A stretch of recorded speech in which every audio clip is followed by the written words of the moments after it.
名网络红棍蔡阿甲翁仔某，新日初三下晡为徛假一日出门，就互歹徒夹讲推仔甲因喊。警察昨下晡已经抓到主嫌，也佫负责接应这个共犯，因拢是汽车改装厂的员工。讲到半年前，蔡阿甲伫咧网络直播闹话，结果互伊吓，已经扣分。结果几落工前，佫再看到蔡阿甲的影片，认为讲伊讲话臭样佫唱手，才会想讲要甲伊驾驶。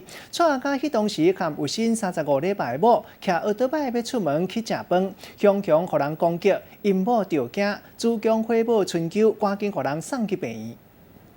蔡家骑车载因某伫咧路口等红灯，雄雄一个穿乌衫的查甫人挖过去，讲推仔举起来，就对两个人一直讲。翁仔某惊一个赶紧落车要闪，蔡家佫假是甲因某揽条条，就惊伊会着车惊，影响到巴肚内的囡仔。穿乌衫的查甫人犯案了后，就随离开现场。警方找2天，才总算伫新北市南口一间工厂内底抓到伊。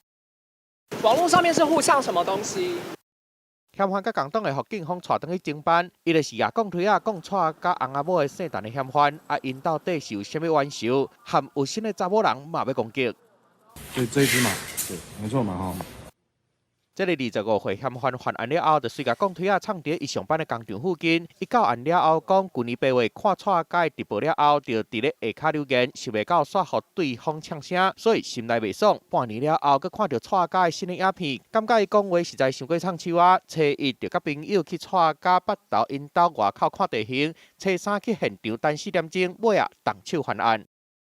去年暑假，在网络上有与那个蔡姓网红因为网络上的留言有起争执那金额才报复。我叫李飞要吃一杯米浆，后面有一个人过来拿了铁锤攻击我跟李飞。